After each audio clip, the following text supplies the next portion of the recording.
Halo guys, kembali lagi ke YouTube my channel. Kali ini saya akan mereview sebuah film yang berjudul Moneyball. Oke, tanpa basa-basi langsung saja kita masuk ke dalam filmnya. Welcome Jang, come back to Sekidot channel. Kali ini saya akan mereview film Moneyball. Untuk tugas pelajaran teknopreneurship, tidak perlu lama-lama lagi langsung saja kita mulai.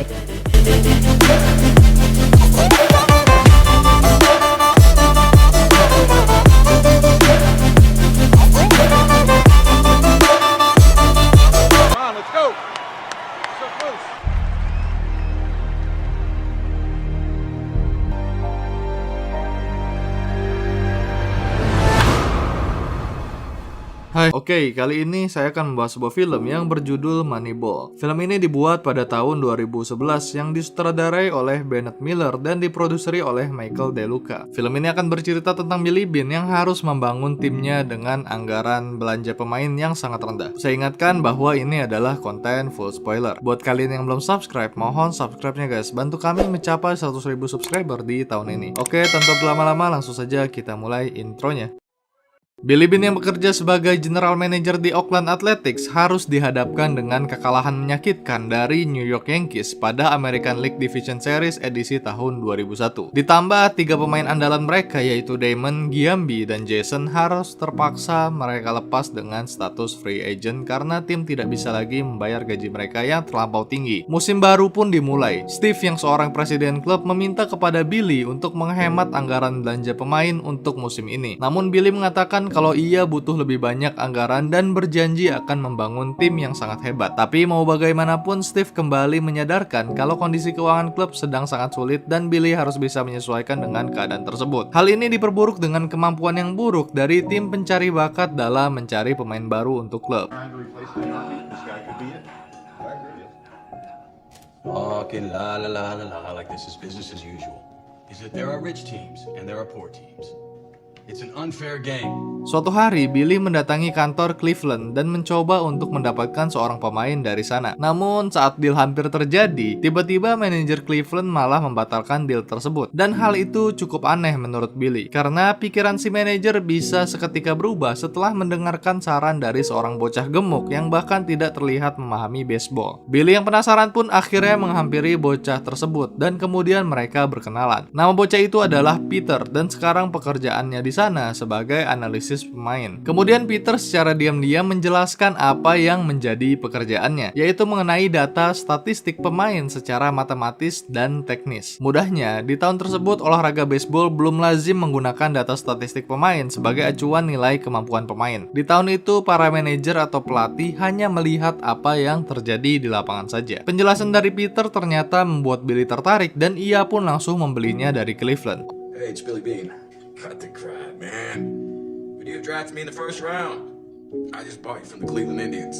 Singkat cerita, Peter pun resmi menjadi asistennya Billy dan bertugas membuat analisa kepada pemain yang harganya murah namun memiliki potensi besar. Di awal, Peter menjelaskan kalau di luar sana, orang-orang banyak sekali yang meremehkan seorang pemain hanya karena faktor umur, penampilan, dan kepribadian. Padahal secara statistik, mereka adalah pemain yang bagus, dan klub besar tidak akan memperdulikan mereka. Peter yakin dengan data statistik yang mereka miliki, mereka bisa membangun tim hebat yang berisikan pemain-pemain yang diremehkan di luar sana. Kemudian Peter mengusulkan 3 nama yaitu Jason, Justice, dan Heather Burke. Setelah itu Billy pun melakukan pertemuan kembali dengan para pencari bakat dan mereka terlihat akan memberikan nama-nama yang sudah mereka dapatkan. Namun Billy tampaknya tidak tertarik dengan nama-nama yang mereka usulkan dan ia pun langsung mengatakan kalau dia akan membeli 3 pemain yang diusulkan oleh Peter tadi. Para pencari bakat tentunya menolak 3 pemain itu. Jason terkenal tidak taat peraturan dan dicurigai memakai narkoba. Justice adalah mantan superstar yang umurnya sudah 37 tahun. Sedangkan Heather Burke adalah mantan pemain dari klub antah berantah dan memiliki masalah pada syaraf lengannya. Namun karena Billy adalah general manajernya di sini, mereka pun tidak mampu berbuat apa-apa. You're not going to bring in 1, but 3 defective players. This is not a discussion. Billy pun mulai mendatangi para pemain itu dan memberikan mereka sebuah kontrak. And we're going to teach you. Wait a minute here. I mean, what about, Jason's gone, Scott? This is a contract to play ball for the Oakland A's. Di sela-sela kesibukannya sebagai manajer klub, Billy sering sekali menghabiskan waktunya bersama anaknya dan Billy senang sekali mendengarkan anaknya bernyanyi. Masa pelatihan pun dilalui dengan sangat cepat dan kurang meyakinkan. Hatterberg terlihat tidak mampu bermain di base pertama seperti yang dijanjikan oleh Peter, dan juga tidak mungkin lagi ia kembali ke posisinya semula sebagai pelempar karena syaraf tangannya yang rusak. Dan akhirnya hari pertama pertandingan pun dimulai. Namun Billy memiliki kebiasaan untuk tidak menonton pertandingan timnya. Dia meyakini kalau timnya akan kalah jika dia menonton pertandingan secara langsung. Billy biasanya menghabiskan waktu dengan nge-gym atau yang lainnya saat timnya sedang bermain.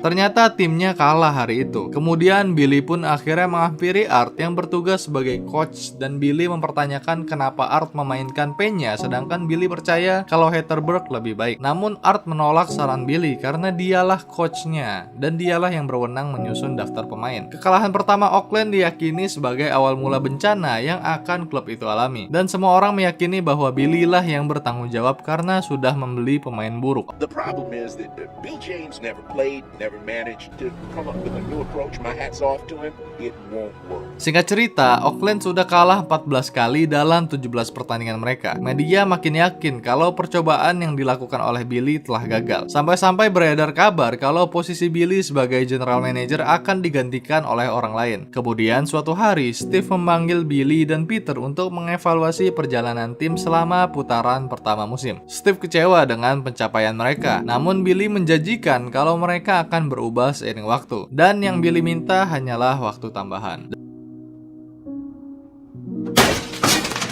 Dari pertemuan tersebut, Billy pun langsung mendatangi Art dan memintanya untuk mencadangkan Penya kemudian memasukkan Hatterberg. Namun Art menyatakan kalau Penya adalah pemain first base terbaik yang mereka miliki, bahkan pemain terbaik di seluruh Amerika, dan dia tetap bersikeras untuk terus memainkan Penya walaupun secara data Hatterberg 20% lebih efektif untuk tim dibandingkan Penya. Di pertandingan hari itu Art tetap memainkan Penya dan mereka pun kalah. Namun para pemain tampak tidak kecewa dengan kekalahan mereka, dan bahkan saat di ruang ganti, Billy melihat Jason sedang berjoget ria di sana. Billy pun kesal dan memarahi mereka. Is losing fun? No. What are you having fun for?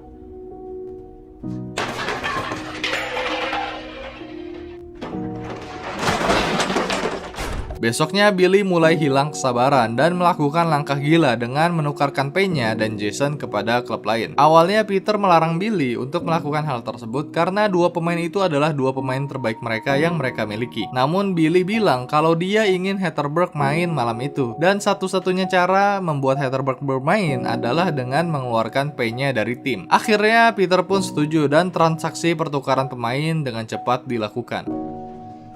Excuse me, Carlos? Yep. Can I speak with you for a minute? Carlos, you've been traded to the Tigers. This is Jay Palmer's number. He's the traveling secretary for the team. Art yang mengetahui kalau seluruh pemain andalannya sudah ditukar pun tidak mampu berbuat apa-apa karena hal tersebut memang di luar kuasa dia. Tapi Billy dan Peter bertanggung jawab atas apa yang sudah mereka lakukan dengan langsung turun tangan, yaitu memberikan fakta dan data kepada para pemain yang tidak bisa mereka lihat di lapangan. Tujuannya agar apa yang Billy dan Peter lakukan, yaitu mengumpulkan data statistik para pemain, bisa bermanfaat secara langsung untuk pemain di tim. This is your basic breakdown of all the location of pitches where... Good question. Yes. I want to milk the last ounce of baseball you got in you. All right. I got you.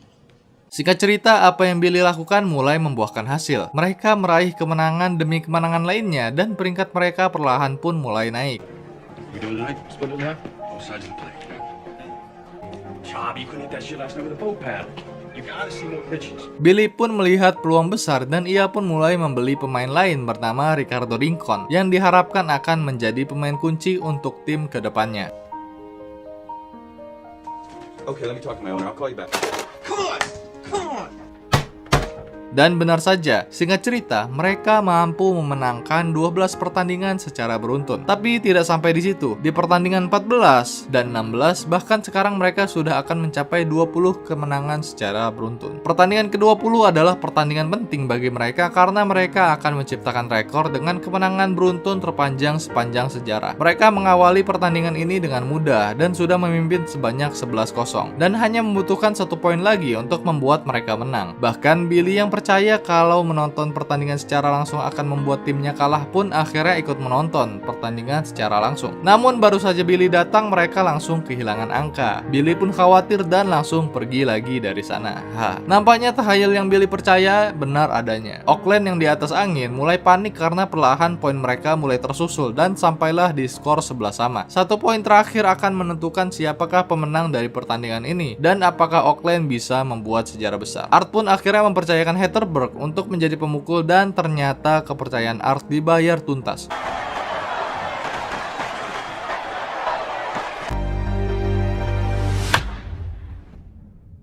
Hatterberg berhasil memukul bola dengan keras dan terjadi home run.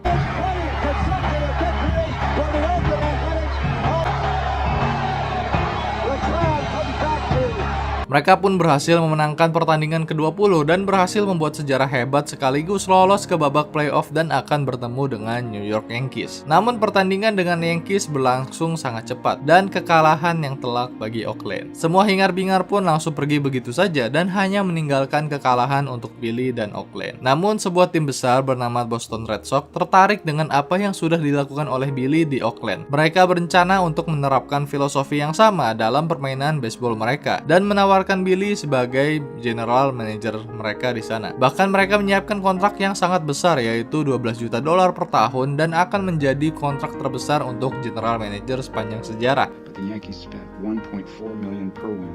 I know you're taking it in the teeth out there. First guy through the wall. Namun Billy menolak tawaran tersebut dan tetap memilih melatih Oakland. 2 tahun kemudian Red Sox memenangkan kejuaraan dunia dengan menggunakan filosofi yang Billy terapkan. Dan film pun selesai. Film ini mengajarkan kepada kita bahwa berlian bisa ditemukan di tumpukan sampah asalkan kita teguh mencarinya. Oke, terima kasih buat kalian yang sudah menonton film ini sampai selesai. Sampai jumpa di film selanjutnya. Bye bye.